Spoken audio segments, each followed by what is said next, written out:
महाचर्चेमध्ये मी संजय बुसकुटे आपल्या सर्वांचं मनापासून स्वागत करतो। आपल्याला माहिती आहे संगणकाची मोहिनी 1991 सालानंतर आपल्या बऱ्याच दिवसेंदिवस त्यांनी आपल्याला असं घट्ट पकडून ठेवलंय की त्याच्यापासून बाल जगत हे देखील सुटलेलं नाही। म्हणून आजच्या या महाचर्चेचा आजचा विषय बालजगत आणि संगणकाचं मोहजाल। आजच्या या कार्यक्रमात आपल्याबरोबर सहभागी होत आहेत नालंदा पब्लिक स्कूल मुलुंड मुंबईच्या प्राचार्या नंदिता खन्नाजी, सोलापूरचे मानसोपचार तज्ञ डॉक्टर श्रीकांत पाटणकर, संस्कार पब्लिक स्कूल शिवाई विद्या मंदिर ठाण्याच्या समन्वयक वासंती गोकाणी आणि चिकित्सक समूह शिरोळकर हायस्कूल गिरगावचे मुख्याध्यापक राजेंद्र गोसावीजी। आपल्या सर्वांचं मनापासून तिथे स्वागत करत असतानाच पुणे दूरदर्शन केंद्राच्या स्टुडिओमधून आपल्याबरोबर आहे डॉक्टर सागर देशपांडे, संपादक जडणघडण पुणे। या सर्वांचं मनापासून स्वागत। आणि या विषयाला सुरुवात करण्यापूर्वी प्रथमतः या संदर्भातली आपण एक ध्वनिचित्रफित पाहूया आणि मग विषयाकडे वळूया।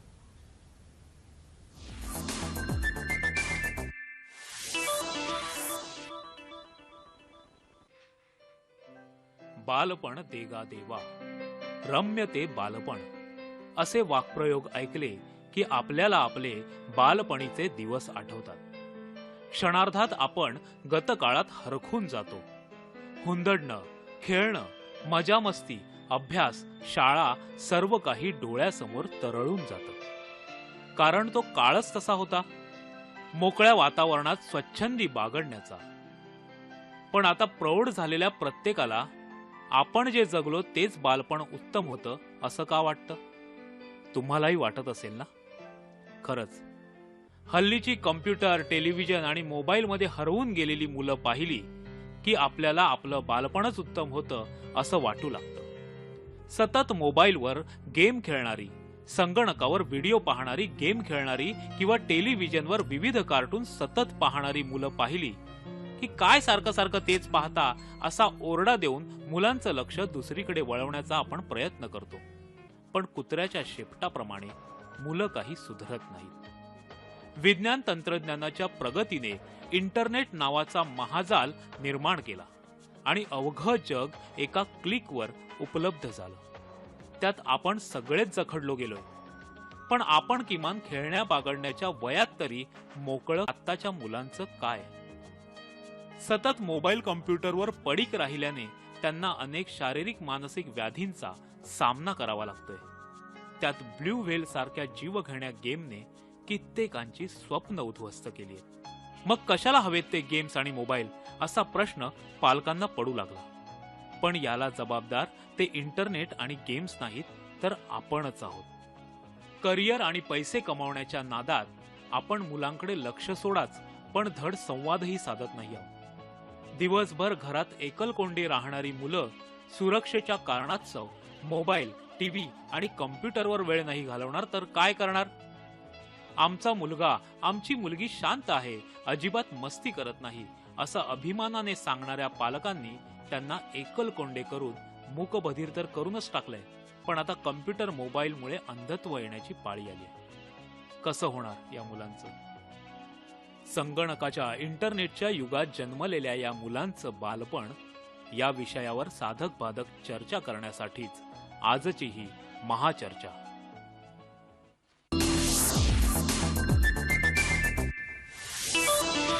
महाचर्चेमध्ये मनापासून स्वागत। डॉक्टर पाटणकर, तुमच्यापासून सुरुवात। जी स्थिती आता आपण या ध्वनिचित्रफितीमधून पाहिली, खरंच आत्ताची पिढी व्हर्च्युअल जगतामध्ये वावरते, मैदानावर कमी खेळते, खरं आहे का? हे काही प्रमाणात खरं आहे। मी काही प्रमाणात एवढ्याकरता म्हणतोय की याच्यामध्ये थोडंसं तारतम्य बाळगणं।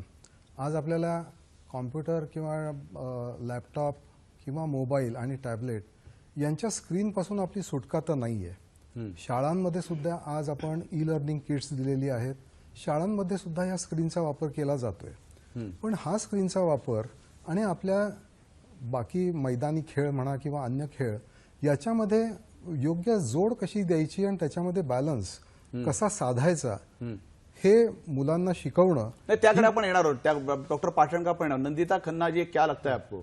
आपने अभी जो देखा, जो फिल्म यहाँ पे देखी, जो वीडियो देखा, आज की स्थिति पूरे मेट्रोज में ऐसी है इस तरह के जो अपने बच्चे हैं पूरे एडिक्ट हो गए मुझे लगता है कि आजकल के बच्चे इस दिशा में जा रहे हैं जी क्योंकि जो मिलेनियल चाइल्ड कहा जाता है वो किसी गैजेट के बगैर अपने हाथ में उनको बैठना बहुत मुश्किल होता जी, है जी।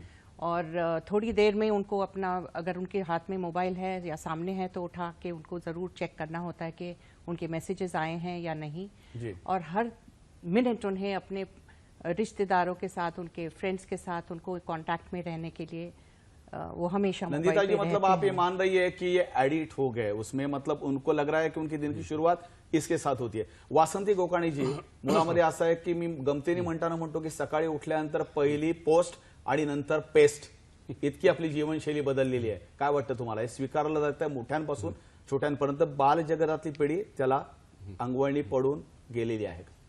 खरंच आहे. टूथपेस्ट च्या आधी कटपेस्ट असं म्हणायला हरकत नाही.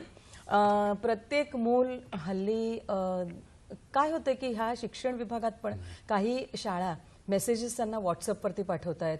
त्यांना सांगतायत की तुम्ही ऑनलाईन जा आणि नंतर फॉर्म डाउनलोड करा. तिकडे शाळेत यायचं, त्या प्रांगणात बागडायचं, मुलांबरोबर कधीतरी आईवडिलांनी दोघांनी यायचं, त्या प्रिन्सिपलला भेटायचं. एक सोशल टच म्हणजे ह्युमन टच असायला हवा मला तरी वाटतं. प्रत्येक वेळेला असं विचारू सांगू नका आम्ही खूप बिझी आहोत, आम्ही येऊ शकत नाही. सांगायचं म्हणजे आम्ही संगणकाच्या या मोहजालाचं या पिढीवर आक्रमण आहे का मॅडम? खूप आहे, भरपूर. म्हणजे आमचं साधं आय कार्ड असतं ना मुलांचं घातलेलं, ते पण मुलं अशी मधल्या सुट्टीत किंवा टॉयलेटमध्ये जात असतात ना तेव्हा कॉरिडॉरमध्ये असं घेतात हॅलो असं ते. म्हणजे ना हा ऍक्ट आहे. राजेंद्र गोसावी सर, गिरगाव हे सांस्कृतिक असणारी एक भूमी होती. तुम्हाला काय वाटते तिथे पण अशाच पद्धतीने या मेट्रो मधलं ते एक ठिकाण आहे, घेरलंय का? तुमच्या शाळेतल्या मुलांचा काय अनुभव आहे? अशाच पद्धतीने सगळे घेरले गेलेत का? मगाशी तुम्ही जी व्हिडिओ क्लिप दाखवली अतिशय सत्य आहे. आणि मैदानाच्या अभावी आणि पालक दोन्ही नोकरी करत असल्यामुळे मुलांकडे पुरेसा ते वेळ देऊ शकत नाहीत, लक्ष देता येत नाही आणि म्हणून ही पिढी नाईलाजाने संगणक आणि मोबाईलकडे वळली आहे. त्याचा अतिरिक्त व गैरवापर होतो आहे, ज्याचे दुष्परिणाम आता आपण बघतो आहोत. हा, डॉक्टर सागर देशपांडे आपल्याला पुण्याच्या दूरदर्शन केंद्राच्या स्टुडिओमधनं आहेत, जे ग्रामीण विभागात जडणघडणच्या माध्यमातून काम करतायत. डॉक्टर सागर देशपांडे, ग्रामीण विभागातली स्थिती कशी आहे? कारण शहर म्हणजेच फक्त चेहरा मोहरा असं स्थिती नाहीये. ग्रामीण विभागामध्ये पण ते लोण पोचलेलं आहे का? आणि तितकी गंभीर परिस्थिती आहे का की शाळेतले विद्यार्थी या संगणकाच्या मोहजालात, व्हॉट्सअप, सगळ्या सोशल मीडियामध्ये आहेत का? मला हे सांगायला पाहिजे की आपण संगणकाची जेव्हा भाषा बोलतो तेव्हा संगणक, दूरदर्शन आणि मोबाईल हे तिन्ही एकच आहे असं आपण समजूया, तंत्रज्ञानाचं साधन म्हणून. दुर्दैवाने आज असं झालंय की ही संवादाची, तंत्रज्ञानाची साधनं वाढलेली आहेत पण आपल्यातला संवाद कमी झालेला आहे. पण मी मगाचपासून जी चर्चा ऐकतोय, शहरी भागात जितकं हे प्रमाण आपल्याला काळजीचं आहे तेवढ्या प्रमाणात अजूनही ग्रामीण भागात झालेलं नाहीये. याचा अर्थ तिथं वाढत नाही अशातला भाग नाहीये, पण बऱ्याच ठिकाणी मुळातच संगणकाच्या सोयींपेक्षा शाळेतली इतर साधनच नाही आहेत किंवा संगणक आहेत तर ते चालू स्थितीत नाही आहेत. तिथे विजेचा प्रश्न येतो. या सगळ्या गोष्टी आहेत आणि आर्थिक क्षमता पालकांच्या ग्रामीण भागातला फार मोठा प्रश्न आहे की मुळात शिक्षणाचीच साधनं जर नसतील, त्यांना वह्या, पुस्तकं, आणखी बाकी सोयी घेऊन देणं इथेच काही अवघड असेल तर मग असे महागडे फोन आणि महागडे संगणक वगैरे या गोष्टी ग्रामीण भागात नाही आहेत. पण मला असं वाटतं की पुढच्या काळामध्ये हे संकट ग्रामीण भागात पण उद्भवणार आहे, हे नक्की आहे. आणि त्याची आपल्याला काही ठिकाणी चित्र तशी दिसतायत, चिन्ह दिसतायत. पण सागरजी बोललात ते अगदी खरी गोष्ट आहे. ग्रामीण विभागापर्यंत ते लोन जरी पोहोचलेलं नसलं तरी ते पोहोचू शकतं. नंदिता खन्ना जी, आपको क्या लगता है, जैसे सागर देशपांडे जी ने अभी कहा कि ग्रामीण इलाकों में अभी तक इतनी भीषणता नहीं है, इतना अभी तक जो प्रॉब्लम है इतना खड़ा नहीं हो पाया. आपके जो स्कूल है वो स्कूल की स्थिति क्या है? कि मेट्रोस के स्कूल की स्थिति है जब बहुत से बच्चे मोबाइल लेके आते हैं, स्कूल को पाबंदी लगाने की, वहां पे मतलब पाबंदी लगाए स्कूल ने सर्कुलर निकाल के. आपकी स्थिति क्या है वहां के? नहीं, स्कूल्स में तो मुझे नहीं लगता कि कोई भी स्कूल अलाउ करता नहीं है करता, या कोई भी पालक मोबाइल फोन स्कूल्स में भेजते जी, हैं. जी. और जब हम एडमिशन लेते हैं तब हम बच्चों को इंडिविजुअली कहते हैं और उनके पालकों को भी कि बच्चे को मोबाइल घर में भी नहीं देना है उन्हें. ये हमारा कंडीशन रहता है कि बच्चे दे शुड नॉट ओन, अपना उनके पास मोबाइल नहीं रहना चाहिए और वो किसी भी सोशल मीडिया ग्रुप पे नहीं होने चाहिए.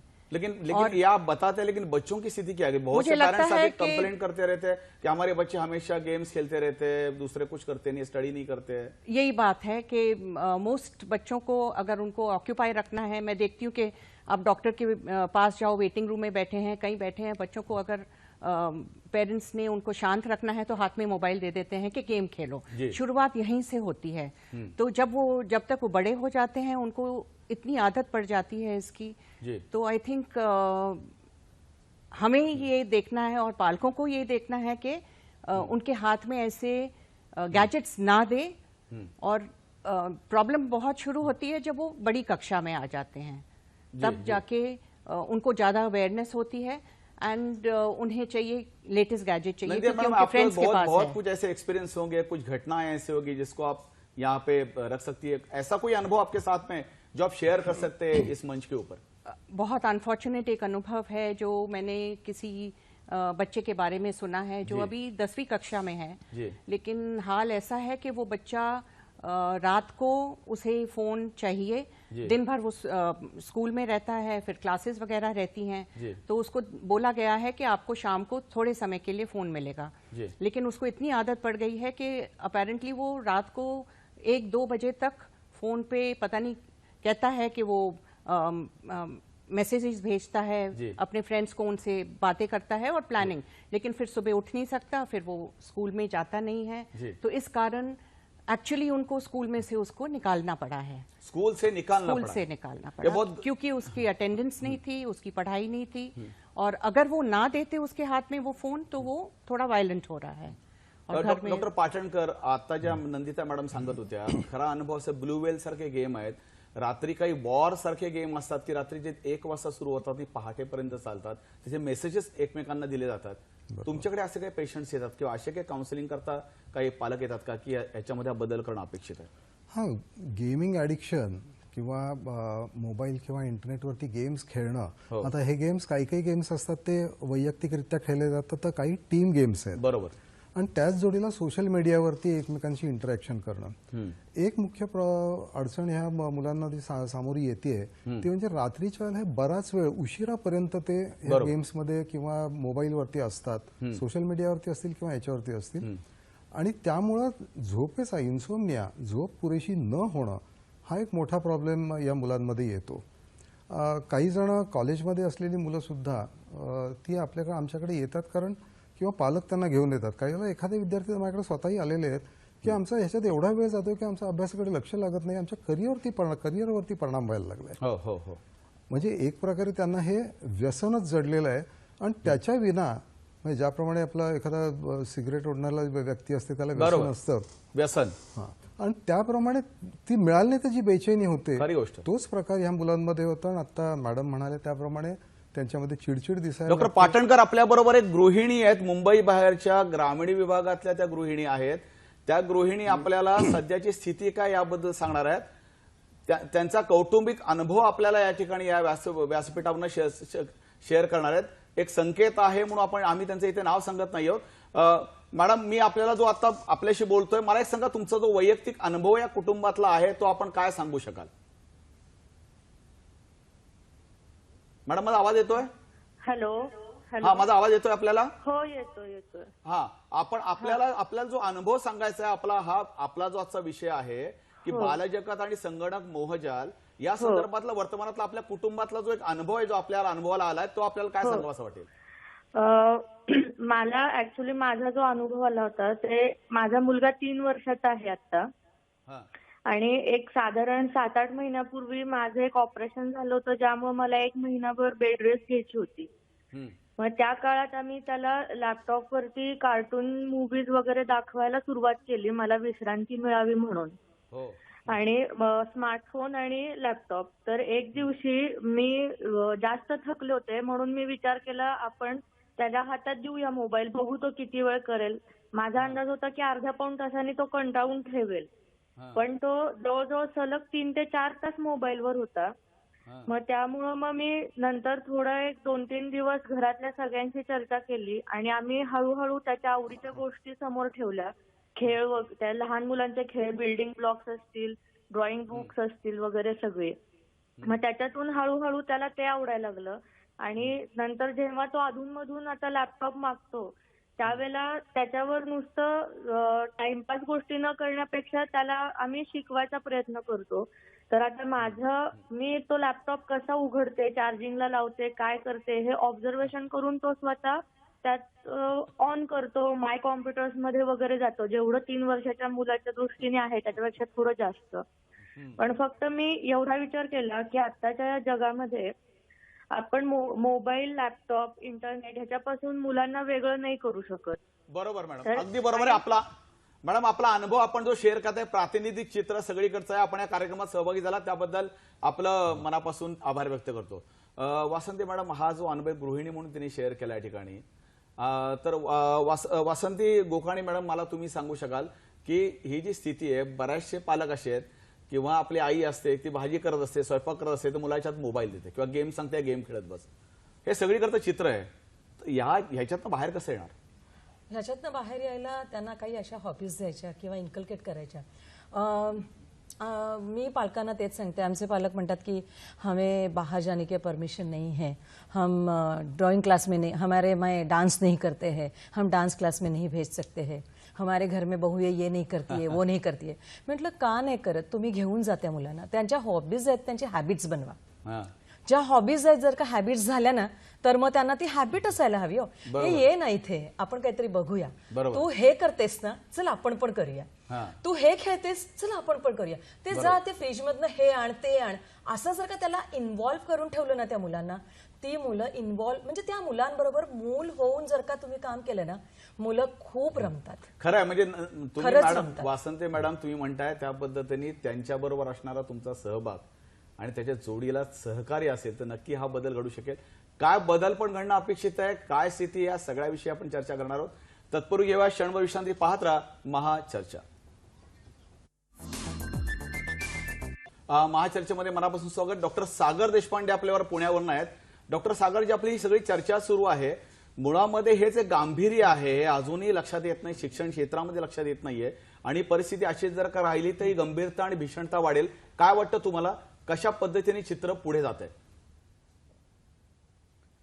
मला असं वाटतं की आपण आपल्या आयुष्यामध्ये ही यंत्र, हे तंत्रज्ञान, ही सगळी गॅझेट्स ही यापुढे सगळ्यांना वापरावी लागणार आहेत. ती अपरिहार्य आहेत.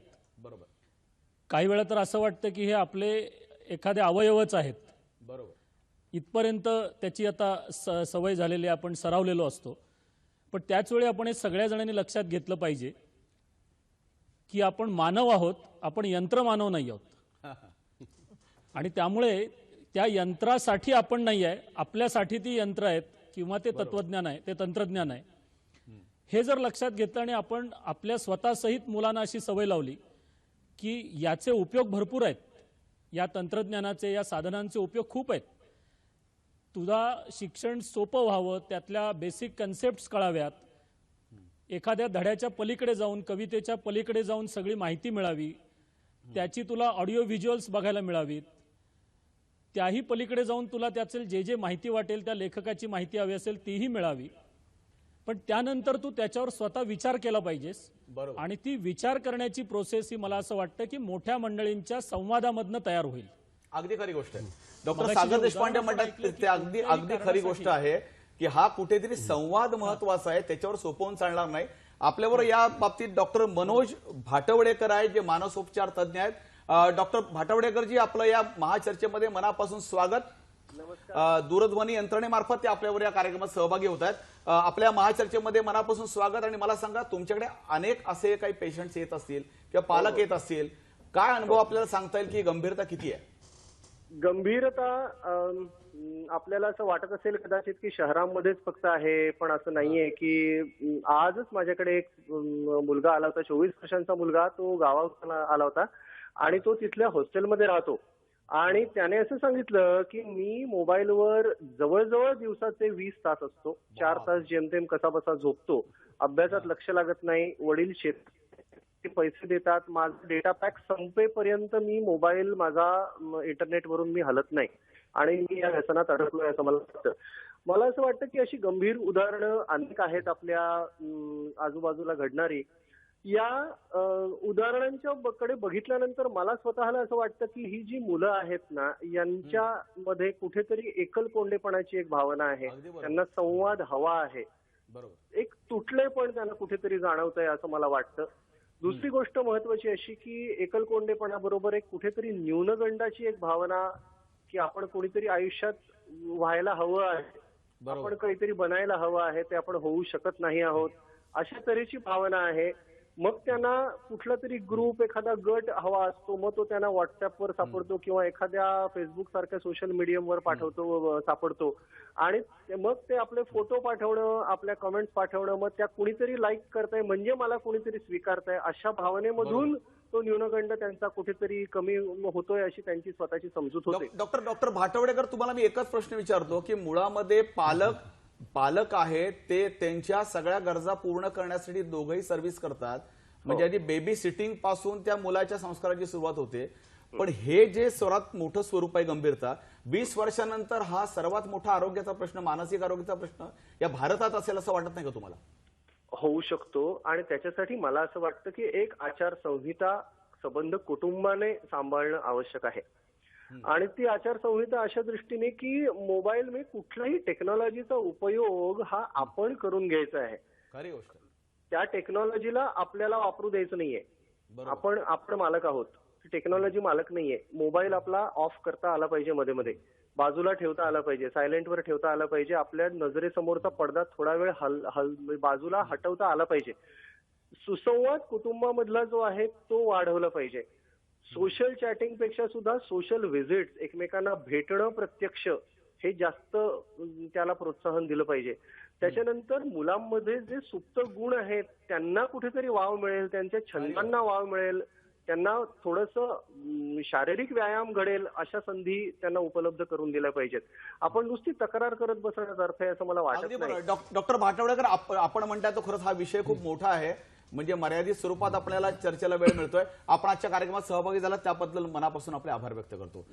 गोसावी सर, मला सांगा, जे आता डॉक्टर भाटवडेकरांनी सांगितलं की डॉक्टर सागर देशपांडेंनी सांगितलं, सर्वात महत्त्वाचा संवाद तर पालकांचा आणि मुलांचा हा तुटतच चाललेला आहे.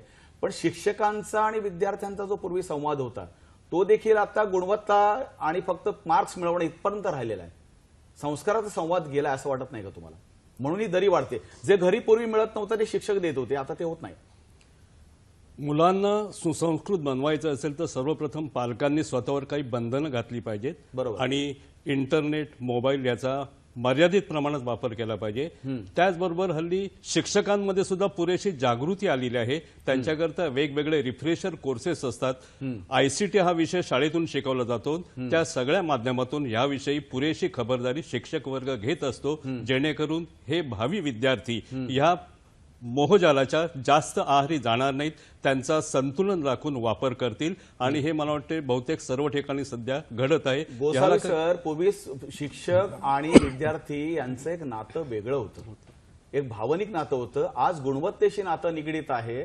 त्याच्या पलीकडे हे मान्य आहे का आपल्याला? म्हणजे हा जो एक सामाजिक बदल मोठ्या प्रमाणात होतोय, काही प्रमाणात हे खरं आहे. हा काळाचा परिणाम आहे असं मला वाटतं. आणि मीडियाचा वाढता प्रभाव ह्याला कारणीभूत आहे. अनेक कारण आहेत, त्याच्यामधलं एक मोठं कारण आहे. नहीं, नंदिता मैडम, मैं आपको पूछ रहा हूं कि आप जो स्कूल में वहां पे है, ऐसे बहुत बार होते, आपने बताया कि स्कूल में बच्चों को मोबाइल के लिए पाबंदी है, मोबाइल लाने के लिए उनको अलाउ नहीं करते, उसके बावजूद भी वो घर पे जाने के बाद वही मोबाइल और गेम के साथ करते हैं. आपको क्या लगता है, क्या कोड ऑफ कंडक्ट होने की बहुत जरूरी है? जो कोड ऑफ कंडक्ट स्कूल के में रहेगा उसके साथ में घर भी कोड ऑफ कंडक्ट भी होना चाहिए. इसलिए जो अपने गार्डियंस है, जो पालक है और विद्यार्थी और स्कूल, उसमें काउंसलिंग होना बहुत जरूरी है. क्या लगता है? और पालक बहुत ये अप्रिशिएट करते हैं, क्योंकि जब स्कूल की तरफ से कहा जाता है तो बच्चे उसको मानते भी हैं. लेकिन कुछ हालात ऐसे हैं कि जब बच्चे बड़े हो जाते हैं, क्लासेस में जाते हैं और बच्चों को देखते हैं और उनके पास फोन्स होते हैं, तब उन्हें भी चाहिए. सो तो ये देखा देखी चीज है. और इसमें कोई शक नहीं है कि कंप्यूटर्स है, इंटरनेट है, इसने तो हमें बहुत सारा इन्फॉर्मेशन दिया है, इस दुनिया को इतनी छोटी बना दी है. बहुत कुछ हमें जो नहीं आता था हमें पता है, तो इसके बहुत फायदे तो हैं. लेकिन इसे हम पोलैरिटीज कहते हैं कि कोई चीज आपके पास है, अब आप उसका इस्तेमाल कैसे करेंगे और आप बीच का रास्ता लेंगे, ना कि आप उस पे इतना एडिक्ट हो जाएंगे कि उसके बगैर आपका काम चलेगा नहीं, या जिसके पास आज है नहीं ये सुविधा तो उसका भी इस दुनिया में नंदिता आगे मैडम, बढ़ना थोड़ा पहले के जो मुश्किल है। टीचर्स थे उनको लगता था कि ये बच्चों को गाना अच्छा लगता है, ये अच्छा पेंटिंग निकालता है, ये खेल में अच्छी तरह से अपनी तरक्की कर सकता है। आज वो नहीं होता है। आज वो जो लगान है बच्चों के साथ और स्कूल के साथ, वो आज नहीं है। क्यों, क्या कारण है उसका? हमारी पाठशाला में मैं कहूंगी कि ये बहुत है, क्योंकि हमारे बहुत सारी एक्टिविटीज हैं, खेल से लेके म्यूजिक तक, डांस तक, लाइफ स्किल्स एक्टिविटीज होती हैं, तो टीचर्स और बच्चे बहुत एक साथ समय बिताते हैं। और सिर्फ कंप्यूटर क्लास होती है तब उन्हें गैजेट के सामने बैठने को मिलता है, और वो सब अंडर कंट्रोल है। And I think most schools में ये चीज है कि टीचर्स और बच्चों का कांटेक्ट है, लेकिन आजकल जो स्मार्ट बोर्ड्स वगैरह आ गए हैं जहाँ पे शायद ठीक है, आप जो बोल रहे हैं आपके स्कूल के बारे में होगा, लेकिन ऐसे बहुत से स्कूल है, 80% स्कूल जिसमें वो समझ नहीं आता है, जहाँ पे वो कंप्यूटर्स पे काम कर रहे हैं, जहाँ पे वो लैपटॉप है, अभी वो लिखते नहीं है, तो वर्चुअल क्लासरूम आ रही है, तो आपको उसके सामने तो उसमें डिस्कनेक्ट आएगा और आ रहा है। पाटणकर, जे कोणते आजार याच्यामुळे होऊ शकतात? ब्लू व्हेल सारख्या गेममुळे मोठी खळबळ माजली होती. काही मुलांनी अशा पद्धतीचे गेम वाहिल्यानंतर काही जणांचे त्या ठिकाणी खून केलेले आहेत. अशा घटना घडल्यात. या सगळ्याला या गोष्टी जबाबदार आहेत. काय वाटतं मला, कोणते आजार बळवणार आहेत? आजारांच्या बाबतीत म्हणाल तर मगाशी डॉक्टरांनी सांगितल्याप्रमाणे एकलकोंडेपणा वाढू शकतो. जी. पण त्यात देखील दुसरी महत्वाची गोष्ट आहे की त्या मुलाचं व्यक्तिमत्व, आपण दरवेळेला आपण जे म्हणतो की पालकांची जबाबदारी, मुलांचं व्यक्तिमत्व ही तितकंच महत्वाचं आहे. काही विशिष्ट प्रकारच्या मुलांमध्ये की ज्यांच्यामध्ये काही व्यक्तिमत्व दोषाचे प्रकार दिसू शकतात, त्या मुलांमध्ये व्हायची शक्यता जास्त आहे. दुसरी गोष्ट ही की थोडंसं परत मागच्या मुद्द्याकडे मी वळतोय की पालकांची जबाबदारी जेव्हा तुम्ही ह्यांना विचारलं मॅडमना, तर बालसंस्कारामध्ये पहिलं पथ्य हे आहे की जे गुण तुम्हाला बालकांमध्ये, आपल्या मुलांमध्ये हवेत ते पहिल्यांदा स्वतःमध्ये बाणवा. बरोबर. आपण जर जेवणाच्या टेबलवरती बसायच्या ऐवजी टीव्ही समोर ताट घेऊन बसत असलो तर आपण मुलांना काय शिकवतो? बरोबर. आपण स्वतः जे वागतो, खुद्द पालकांना हे ऑडिओ व्हिज्युअल मीडियम, दृकश्राव्य माध्यमाचं जे वेड लागलंय, आज मुलं मोबाईल खेळतायत पण पालक कदाचित टीव्हीला. एकच तुम्हाला मध्ये थांबवतो की मुळामध्ये प्रत्येक व्यक्ती, प्रत्येक कुटुंबातला घटक आणि व्यक्ती हे स्वतःसाठी आयुष्य जगते, स्वतःसाठी आयुष्य जगते, असं वाटत नाही का तुम्हाला? काही प्रमाणात असं व्हायला लागलंय. केवळ कुटुंबच नव्हे की एखाद्या तुम्ही हॉस्पिटलमध्ये किंवा कॉलेजमध्ये गेलात तर कॅन्टीनमध्ये जर तुम्ही गेलात तर पूर्वी कॅन्टीनमध्ये जो हसणं खिदळण्याचा आवाज यायचा त्याच्याऐवजी प्रत्येक जण आपले मोबाईल घेऊन बसले असतात.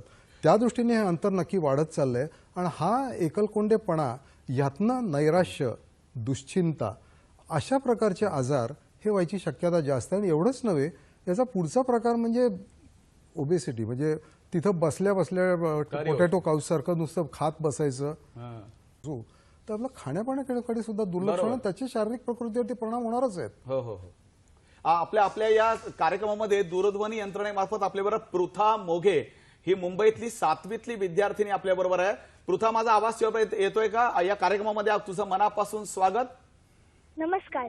हा पृथा, मला सांग, तू मोबाईल वापरतेस का? किती वेळ वापरतेस? आणि तुझे आई वडील देखील मोबाईल वगैरे वापरून, म्हणजे तुमच्या घरामध्ये सगळे मोबाईल जास्त वापरतात, सोशल मीडिया जास्त वापरतात आणि बोलतात कमी, असं वगैरे काही घडतं का तुझ्या घरात? काय चित्र आहे? नाही, माझ्या घरात असं बिलकुल घडत नाही. आमच्यामध्ये संवाद पण भरपूर होतो. म्हणजे प्रत्येक गोष्टीवर सगळेजण चर्चा करतात. आणि सोशल मीडिया आमच्याकडे जास्त व्हॉट्सअप पण वापरलं जात नाही किंवा कुठलंही सोशल मीडियाचं साधन वापरलं जात नाही आमच्याकडे. वा. बरं, तुला असं वाटतं, काय तुला वाटतं, तुझ्या आजूबाजूचे जे मित्र आहेत, मैत्रिणी आहेत, ते सगळे आहारी गेलेले असतात, तू वाचतेस किती? तसे इतर लोक काय वाचतात का? किंवा त्यांची काय स्थिती आहे? पृथा, तुझे मित्रमैत्रीण पण इतर तुझ्यासारखेच आहेत का? किंवा जास्तीत जास्त मुलं आजकाल सोशल मीडिया वापरतात आणि वाचतात कमी? तुझा अनुभव काय? हो, आता या सोशल मीडिया साईटचा भरपूर म्हणजे प्रसार झालेला आहे आणि त्याचा दुरुपयोग पण भरपूर होतोय. मुलांमध्ये संवाद पण त्यामुळे भरपूर कमी झाला आहे. आणि मैदानी खेळ, बैठे खेळ हे पण कमी झालेले आहेत. त्यामुळे मुलं खेळतच नाहीत. आणि मोबाईलच्या आहारी गेल्यामुळे त्यांना मेंदूचे विकार, डोळ्यांचे विकार देखील होत आहेत. हे सगळं टाळण्यासाठी आपण मैदानी खेळ पण खेळले पाहिजेत. मी माझ्या काही मित्रमैत्रिणींना पण सांगते की आपण एकत्र खेळूया, म्हणजे आपल्याला नवीन नवीन गेम्सची माहिती होईल. घरात एकटं बसून काय करायचंय आपल्याला असं. पृथा, खरंच तुझं मनापासून अभिनंदन. तू एक वेगळी मुलगी आहे जी खरंच बाकीच्यांसाठी वर्तमानामध्ये आदर्श ठरू शकतेस. तुझ्या भावी वाटचालीसाठी तुला मनपूर्वक शुभेच्छा. तुझ्या आई वडिलांचं देखील अभिनंदन. आणि हा वसा सगळ्यांनी पृथा तुझ्यासारखा घेतला तर भविष्यातलं चित्र नक्कीच आशादायी असेल. चित्र आशादायी राहण्यासाठी काय करणं गरजेचं आहे याच्याविषयी देखील आपण चर्चा करणार आहोत. तत्पूर्वी घेऊया क्षणभर विश्रांती. पाहत राहा महाचर्चा. महाचर्चेमध्ये मनापासून स्वागत. महाचर्चेचा आजचा आपला विषय बालजगत आणि संगणकाचं मोहजाल. वासंती कोकाणे मॅडम, तुम्ही समन्वयक म्हणून काम करता. तुम्हाला काय वाटतं, शाळेच्या जबाबदारीबरोबर पालकांची जबाबदारी कशी असली पाहिजे? त्या मुलाच्या डेव्हलपमेंटसाठी पालक हा पार्टनर असायला हवा शाळेबरोबर. म्हणजे तो घरी काय करतोय खुल्या मनाने शाळेशी बोला, त्या प्रिन्सिपलशी बोला, त्या मुलाच्या आजूबाजूला असणाऱ्या प्रत्येक गोष्टी प्रत्येकाला ते माहिती असायला हवी की मुलगा कसा काय घरात काय करतोय. आमच्याकडे येणारा पालक असं म्हणतो ही सगळी जबाबदारी शाळेची आहे, असं नाहीये, पालकांची पण आहे. आणि खुल्या मनाने बोला तुम्ही, माझा हा मुलगा हे करतोय तर ह्याच्यावरती तुमचा काय उपाय आहे आणि आपण दोघांनी मिळून ह्या मुलाच्यासाठी काहीतरी करायचंय. मी एकटंच काय करत राहणार किंवा शाळेनेच करायचं असं नाहीये. ही पार्टनरशिप आहे, एक जॉईंट व्हेंचर आहे. सगळ्यांनी मिळून त्या मुलासाठी विचार करायचा आहे. पालकांना फक्त एवढंच म्हणायचं आहे मला की तुम्ही या, त्या प्रिन्सिपलशी बोला, त्या मुलाला शिकवणाऱ्या शिक्षकाशी बोला, त्या मुलाबरोबर असणारी ती मावशी किंवा काका असेल त्याच्याशीही बोला. आमच्याकडे काका मावशींना पण आम्ही शाळेत वासंती मॅडम, फक्त पालक भेटायला येतात माझ्या मुलाला मार्क कमी का पडले, हे दुर्दैव आहे. अगदी. आणि ह्याच्यासाठी येतात तुमच्या फी मध्ये एवढा वाढ झालाय, तुम्ही आम्हाला इतकं. पण मुलांसाठी मार्कांसाठी फक्त मार्कांसाठी येतात. आमचं काम आहे लाईफ स्किल आहे. आम्ही एक मुलगा तसे 100 मुलगा मॅन्युफॅक्चर करत नाहीये. प्रत्येक मूळ वेगळं असतं, त्या प्रत्येक मुलावरती आम्हाला काम करायचं असतं. तर प्रत्येक मुलाची मानसिकता मला आणि त्या पालकाला माहिती असायला हवी. त्यामुळे पालक हा पार्टनर आहे. हे सर्वात मोठं मिसिंग आहे. या संदर्भामध्ये आजच्या कार्यक्रमाच्या निमित्तानं कल्पेशजी सकपाळ जे शिक्षक आहेत मराठी विषयाचे, रेटरी इंग्लिश, आपण राजेंद्र झेंडे जे आहेत ना पालक, त्यांचं धुळ्याचे पालक आहेत, त्यांचे प्रथमतः आपण या ठिकाणी पत्र घेऊया, ज्यांनी आपल्याला असं लिहिलंय. मी महाराष्ट्र शासनामध्ये परिवहन विभागात वरिष्ठ निरीक्षक म्हणून कार्यरत होतो. सध्या धुळे येथे मी स्थायिक झालेलो आहे. आजकालची मुलं ज्यांना संगणकावर काम करता येतं तो साक्षर होत नाही तर तो निरक्षर आहे असं समजतो. पण प्रत्यक्षात तो जर साक्षर असेल, जो साक्षर जो आहे तो साक्षर म्हणजे संगणक येत असेल तर, नसेल तर तो निरीक्षक असं त्यांना म्हणायचंय. उपयोगापेक्षा गैरउपयोग करतो आणि तंत्रज्ञानाचा अभ्यास करतो हे समजणं फार आता कठीण झालंय. आणि खेदानं नमूद करावं असं वाटतं की खेळांच्या अंगणाची जागा आता संगणक स्क्रीननं घेतली आहे. त्यामुळे मुलं शारीरिक व्यायामाला मुकत चालली आहेत. साप, शिडी, बुद्धिबळ सारखे अनेक बौद्धिक खेळांची जागा मोबाईलनं घेतली आहे आणि गोष्टीची पुस्तकं कालबाह्य ठरत आहेत.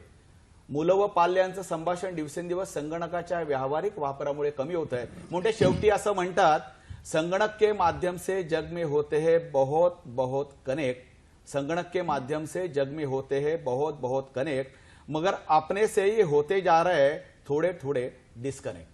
आपल्यावर राजेंद्र झेंडे धुळ्यावरून यांनी हे पत्र लिहिलं आहे. आपलं मनापासून या ठिकाणी मी अभिनंदन करतो आणि आपले आभार देखील व्यक्त करतो की एक वेगळा विषय आणि वेगळी भूमिका आपण या ठिकाणी या पत्राच्या माध्यमातून मांडलेत. सागर देशपांडेजी, वेगवेगळे पालक डिस्कनेक्ट म्हणून जे आता झेंडेजी म्हणतायत तो जर का विषय आपण घेतला तर खरंच हे डिस्कनेक्शन होत आहे.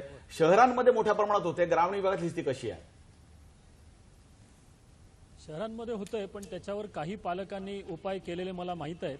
अगदी मुंबई पुण्यासारख्या शहरांमध्ये सुद्धा काही पालक आठवड्यामधून नो गॅझेट डेट पाळतात की त्या दिवशी गॅझेट वापरायचं नाही काही वेळ तरी, आणि स्वतःच न वापरल्यामुळे ते आपोआप मुलं पण त्यापासून शिकतात. दुसरा भाग मला दोन्हीकडे जाणवतो. ग्रामीण भागात सुद्धा आपल्या उदरनिर्वाहासाठी पालकांना वेगवेगळी कामं करावी लागतात आणि तीच शहरामध्ये परिस्थिती आहे. पण त्यातूनही आपण जर आपल्या मुलांच्या बरोबर वेळ काढला, त्यांच्याशी वेगवेगळ्या विषयांवर बोललो, त्यांच्या अडचणींच्या संदर्भात बोललो, त्यांच्या अपेक्षा काय आहेत, करिअरकडे ते कसं बघतात, त्यांच्या अभ्यासातल्या काय अडचणी आहेत, त्यांचे मित्रमैत्रिणी कोण आहेत, त्यांचं शिक्षकांशी संवाद कसा चालतो, शाळेच्या बदल्या काही त्यांच्या अडचणी आहेत का, अशा अनेक गोष्टींशी आपण जर बोलायला लागलो, त्यांच्याकडूनच आपण त्याच्यावरचे उपाय समजून घ्यायला लागलो, तर मला असं वाटतं की त्यांना लक्षात येईल की प्रत्येक प्रश्नावर हा मोबाईल किंवा गॅझेट हा माझा आधार नाही आहे, तर माझे आईवडील किंवा माझे शिक्षक किंवा माझी जी सगळी माझ्यापेक्षा वयस्कर किंवा मित्रमैत्रिणीसुद्धा हे मला मदत करू शकतात आणि हे माझे सगळ्यात जवळचे सोबती हे आहेत, ही गॅझेट्स नाही आहेत. आज आपण त्याच्यामध्ये मला असं वाटतं की ही उणीव मोठ्या प्रमाणात आपल्या मोठ्या लोकांच्यामध्ये आहे. तुम्ही साधी गोष्ट बघा की पूर्वी आपल्या काळात गोष्टी सांगणारी माणसं होती, आज गोष्टीच सांगितल्या जात नाहीत. मग ते शाळांमध्ये असतील संख्येच्या मुळे असेल किंवा घरामध्ये आई वडील दोघंही असतील, तर मुळात आजी आजोबा नाही आहेत, पण आई वडिलांना सांगायला काय हरकत आहे. तर आम्ही मुलांशी त्यांच्या लेवलला येऊन आम्ही साध्या गोष्टी सांगण्याचा जर उपाय घरातल्या घरात करू शकलो, तर मला बघा की पुन्हा त्यांच्या लक्षात येईल की मोबाईलवर गोष्टी असतील पण गोष्टी सांगणारे आई वडील किंवा शिक्षक दुसरीकडे मिळणार नाहीत. आणि ही भावना जेव्हा वाढायला लागेल तेव्हा त्यांच्या लक्षात येईल. सागर देशपांडे जी आपण म्हणला ती अगदी खरी गोष्ट आहे की गोष्टी ज्या सांगण्याचं प्रबोधन करण्याचं प्रमाण होतं पूर्ण कमी झालेलं आहे, कारण पालकांनाही गोष्टी येत नाहीत आणि शाळेतल्या शिक्षकांनाही येत नाहीत. आपण आता अजून एक पत्र उल्लेख या ठिकाणी करणार आहोत, जे मगाशी मी म्हटल्याप्रमाणे कल्पेश जी सकपाळ आहेत, हे शिक्षक आहेत मराठी विषयाचे, रेटरी इंग्लिश मीडियम स्कूल खेड, जिल्हा रत्नागिरी. इथून इथनं त्यांनी आपल्याला पत्र पाठवलेलं आहे. नाण्याला जशा दोन बाजू असतात त्याप्रमाणे प्रत्येक विषयाला दोन बाजू असतात. तो विषय चांगल्या मार्गाने हाताळावा की वाईट हे शेवटी मनुष्याने ठरवायचं असतं. ते पुढे असं म्हणतात, लहान मुलं मैदानी खेळ विसरून व्हिडिओ गेम खेळण्यातच धन्यता मानतात, तर अश्लील व्हिडिओ पाहून आजची तरुण पिढी संस्कारहीन होत आहे आणि दिवसेंदिवस नैतिकतेचा लोप पावत चाललाय, असं कल्पेश सकपाळ यांचं म्हणणं आहे. देशाचं उज्ज्वल भविष्य या मोहजालात गुरफटत चाललं आहे. हे जर असंच चालू राहिलं तर विज्ञान हे वरदान नाही तर शापच ठरेल, यात तीळ मात्र शंका नाही. ब्लू व्हेलच्या गेमच्या आहारी जाऊन सेल्फीच्या नादात जीव गमावून मोबाईल, टीव्ही, इंटरनेट हे जे आवश्यक ते न पाहता नको त्या गोष्टींकडे आजची मुलं आकर्षित होत आहेत. हे दुर्दैव आहे आणि पालकांनी सुद्धा मुलांना पुरेसे वेळ देणं हे आवश्यक आहे. पालकांनी फक्त पालक म्हणून नाही तर मित्र म्हणून त्यांना समजून घेणं आवश्यक आहे, असं कल्पेश सकपाळ यांचं म्हणणं आहे. कल्पेशजी, आपण या पत्राच्या माध्यमातून आपल्या भावना ज्या व्यक्त केल्या त्याबद्दल महाचर्चेच्या व्यासपीठावरून आपलं मनापासून या ठिकाणी आभार व्यक्त करतो. हे rotary English medium school Khed, जिल्हा रत्नागिरी, इथून त्यांनी कल्पेश सकपाळ यांनी पत्र लिहिलं होतं. गोसावी सर, हे सगळे जर का शिक्षक आपल्याला लिहित आहेत, पालक लिहित आहेत, म्हणजे काही 5% लोकांना याबद्दल कळकळ व्यक्त होत आहे, हे जर पाहिलं तर काय उपाय करणं गरजेचं आहे मला सांगा. मुळात महत्वाचं म्हणजे शिक्षण क्षेत्रामध्ये याची अजून जाणीव नाही.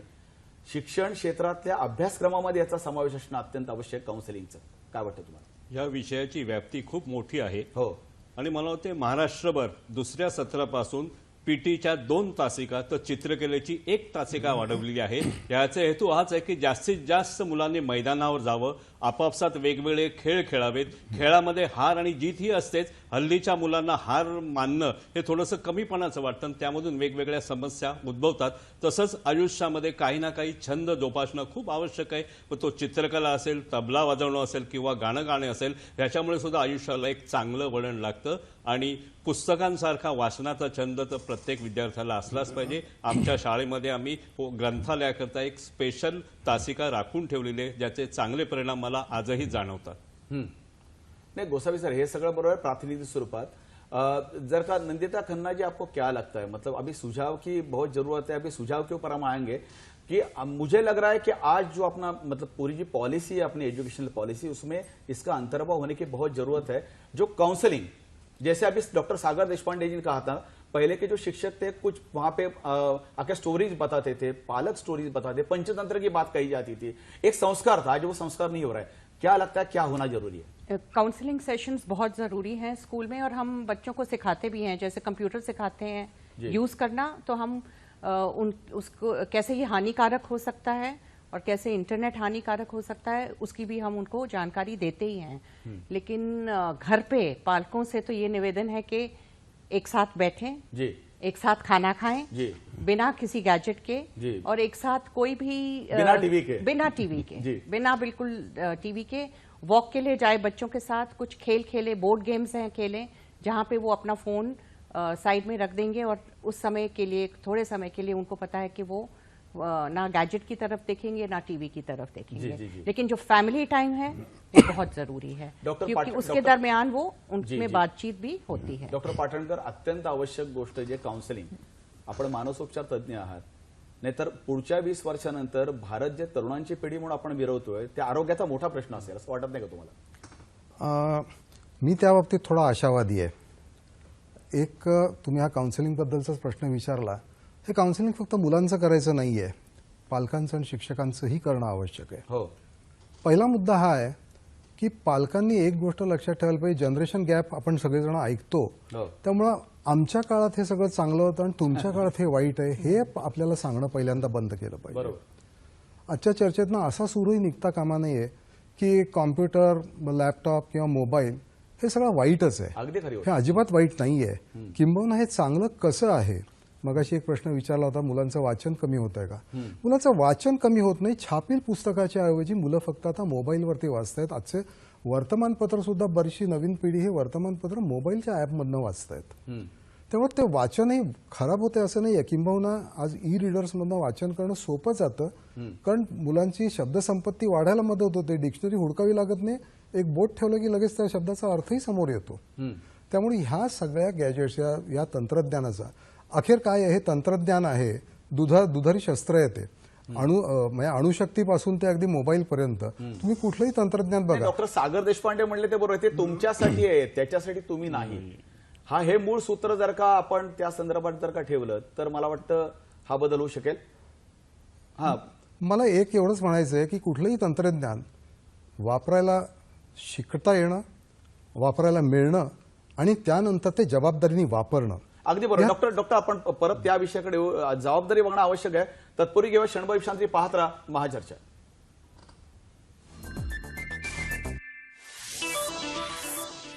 नमस्कार, महाचर्चेमध्ये स्वागत. आपण चर्चेच्या शेवटच्या टप्प्यावर आहोत. गोसावी सर, मला सांगा की यामध्ये विचार केला तर काय उपाय आपण सुचवू शकाल, कारण ते अत्यंत महत्वाचे आहेत. ही सगळी पिढी आहे सुसंस्कारित करण्यासाठी. समाज, स्वयंसेवी संस्था, एनजीओज यांनी एकत्र येऊन मुलांकरता छंद, खेळ, योगासनं, प्राणायाम याकरता वेगवेगळ्या कार्यशाळा घेणं आवश्यक आहे, जेणेकरून अभ्यासाव्यतिरिक्त येणारा जो ताण आहे हा ताण विद्यार्थ्यांचा कमी होईल आणि त्यांचं मन सुद्धा चांगल्या कामामध्ये गुंतेल आणि अशा विघातक किंवा मीडियाकडे जास्त आहारी ते जाणार नाहीत. डॉक्टर सागर देशपांडे, मला सांगा की मुळामध्ये एक पॉलिसी म्हणून विचार केला तर शिक्षण क्षेत्रामधल्या अभ्यासक्रमामध्ये आता ह्याचा काउन्सिलिंगचा एक भाग म्हणून विषय असणं अत्यंत आवश्यक असं वाटत नाही का तुम्हाला, जो आता दुर्लक्षित आहे या सगळ्या गोष्टींमध्ये? बरोबर आहे, तो अभ्यासक्रमाचा भाग असा असू नये, कारण अभ्यासक्रम म्हटलं की आपल्याकडं त्याच्याकडे दुर्लक्ष करायची प्रवृत्ती वाढायला लागते. अगदी बरोबर. तो आपल्या रोजच्या जगण्याचा भाग आहे. म्हणजे जसं हे तंत्रज्ञान आपल्याला रोजच्यासाठी आता आवश्यक आहे, ते शालेय शिक्षणापासून ते व्यक्तिमत्व विकासापर्यंत सगळ्याला आवश्यक आहे.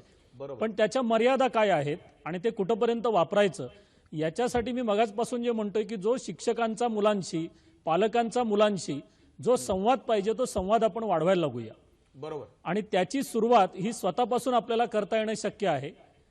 आपण मुलांच्या जितकं जवळ जाऊ, त्यांच्यातली सर्जनशक्ती बाहेर काढू, त्यांना काय आवडतंय हे बघायला लागू आणि त्याच्या वाढीसाठी हे तंत्रज्ञान कसं उपयोगी पडणार आहे.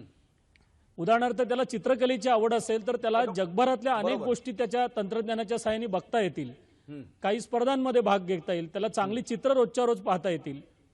अशा अनेक गोष्टींमधनं आपण तो बदल घडवून आणू शकतो. किंवा डॉक्टर सागर देशपांडे मुळे ज्याला वाचनाची आवड करणं, चांगल्या गोष्टी वाचणं, चांगल्या गोष्टी ऐकणं याची देखील गरज आहे असं वाटत नाही का? मुद्रित माध्यमांची जबाबदारी आहे. नक्की आहे. म्हणजे मगाशी आपलं बोलणं झालं की वाचनाचे प्रमाण फार कमी झालेलं नाहीये. बरोबर. म्हणजे असं काही नाही की नवी पिढी वाचत नाही वगैरे नाही, वाचनाची साधनं बदललेली आहेत, हे आपण एकदा मान्य करूया. आणि मग ते काय वाचतायत ते समजून घेत त्यांनी आणखीन काय काय वाचलं पाहिजे याच्या विषयीचं जे मार्गदर्शन आहे, तर मला असं वाटतंय की आपण तो मिळून प्रवास केला पाहिजे मुलांच्या बरोबरती.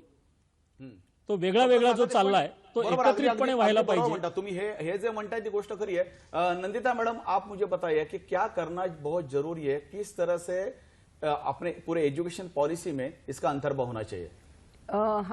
आप देखिए, जब बच्चे बहुत छोटे होते हैं तो उनको आप अपॉर्चुनिटी दो और बोलो कि आप बैठ के ये टीवी देखोगे या आप बाहर चल के खेलें, तो वो हमेशा यही चूज करेंगे कि हमें बाहर ग्राउंड पे जाके खेलना है, वहीं पे खुश रहते हैं। तो एज अडल्ट्स पाठशालाओं में अध्यापकों को ये देखना है कि बच्चों को बहुत सारी अपॉर्चुनिटीज मिले खेल कूद की, और घर में पालकों को भी ये देखना है कि जब हम किसी भी गैजेट का इस्तेमाल करेंगे जब वो जरूरी हो।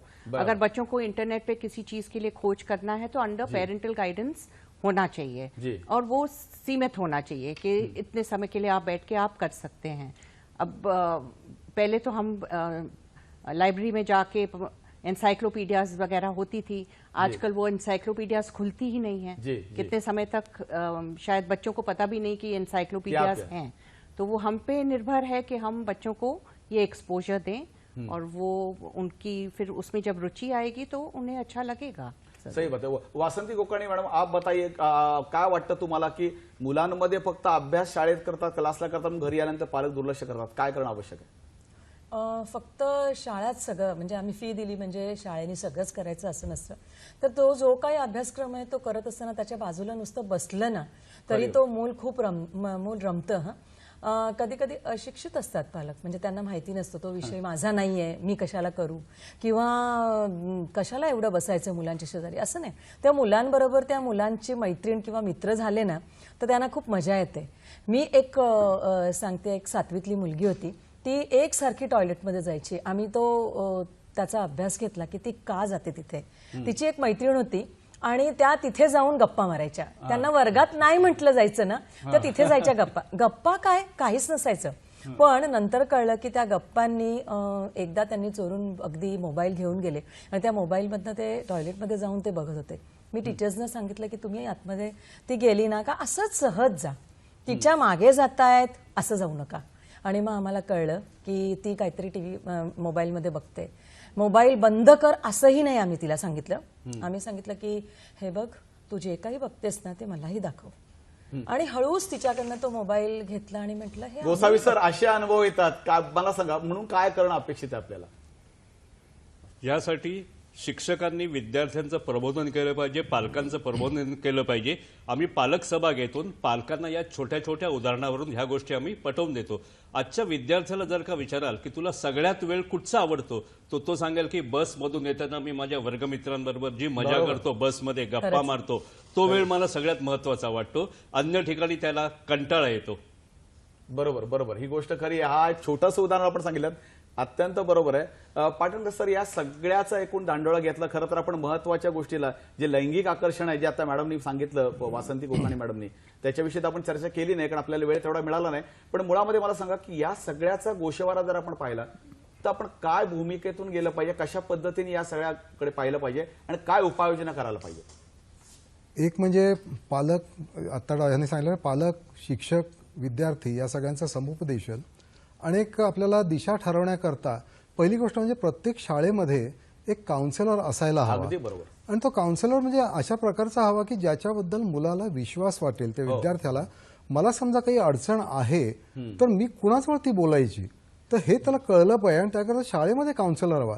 आज क्लिनिकल सायकोलॉजिस्ट किंवा सायकियाट्रिस्ट ही मंडळी काउन्सिलिंगचं काम करतात आणि तेवढ्या प्रमाणात सगळीकडे अवेलेबल नाही आहेत, पण शाळेतले शिक्षक जे स्वतः BEd DEd आहेत, ज्यांना चाइल्ड सायकोलॉजी माहिती आहे, त्यांनी थोडंसं प्रशिक्षण घेतलं तर काही शिक्षक प्रत्येक शाळेमध्ये उत्तम काउन्सिलर होऊ शकतील की जे अशा प्रकारची मुलं जी अडचणीत येत आहेत, केवळ ह्याच बाबतीत असं नव्हे, आपण लैंगिक शिक्षणाचा आपण उल्लेख केलात की लैंगिक बाबतीमध्ये अश्लील व्हिडिओ बघितले जातात, लैंगिक बाबतीमध्ये देखील त्यांना जी उत्सुकता आहे त्याच्याकरता उत्तर देण्याकरता माणसं पाहिजेत। बरोबर। नंदिता मैडम, जो अभी जो बता रहे थे डॉक्टर पाटणकर, जैसे आप वहाँ की प्राचार्य है और आप एक माँ भी हैं, क्या लगता है माँ के लगाव के साथ आप इस प्रोग्राम के साथ क्या लोगों को बताना चाहेंगे, क्या आह्वान करोगे आप? जो पर्सनल टच है उसकी जगह तो कोई नहीं ले सकता, और समय हम बच्चों के साथ बिताएं और उनके साथ चीजें खुद बैठ के करें, ना कि हम रोजमर्रा की जिंदगी में अभी बहुत हम बिजी हो जाते हैं, स्पेशली जहाँ पे माता पिता दोनों काम कर रहे हैं, फिर घर आके उनके पास बहुत और काम होते हैं, तो ये इजी वे आउट है कि बच्चा अपना मोबाइल पे गेम सही खेले बात। या शायद कंप्यूटर पे बैठे। वो लोग जब प्रश्न करते हैं पालकों से, तो पालकों को समय निकाल के उनके साथ बैठ के और बहुत चीज़ों का हल निकालना चाहिए, और जो जी। पर्सनल टच है वो और ज़्यादा रहना चाहिए। उन्हें समय देना ही चाहिए बच्चों को। नंदिता मॅडम जो कह रही है की समय देना ही चाहिए, अत्यंत खरी गोष्ट आहे। पण आपण जर का पाहिलं तर आपल्या व्यक्तिगत महत्वाकांक्षेकरता आई वडिलांच्या आपण आपल्या नवीन येणाऱ्या पिढीचा आपण खऱ्या अर्थाने बळी देतोय। आपण जर पाहिलं तर खन्ना मॅडमनी जे सांगितलं की मुलांना वेळ देणं हे अत्यंत आवश्यक आहे, आणि हा वेळच आज दिला जात नाही। आपण जर का पाहिलं तर आपली मुलं जी असतात त्यांना आपण वेळ तर देतच नाही, त्याच्या पलीकडे आपण जाऊन फक्त एवढंच म्हणतो की आपल्याकडे मुलांना वेळ आहे, त्याच्या हातामध्ये मोबाईल द्या, संगणक द्या, की जेणेकरून तो इकडे तिकडे करणार नाही। आजच्या पिढीची व्याख्या बदलले। पूर्वी व्यसन म्हणजे फक्त दारूचं किंवा सिगरेटचं होतं, आताचं मोठं व्यसन जे आहे हे या मोहजालाचं आहे, जे सोशल मीडियाचं आहे। ते टाळायचं असेल तर संवाद हेच एक त्यावरचं औषध आहे, तेच आपण करूया। आजच्या कार्यक्रमात आपण सर्वजण सहभागी झालात त्याबद्दल आभार व्यक्त करतो। पुन्हा भेटूया महाचर्चेच्या पुढच्या भागात एका नवीन विषयासह। तोपर्यंत आपल्या भावी वाटचाली करता सर्वांनाच मनपूर्वक शुभेच्छा।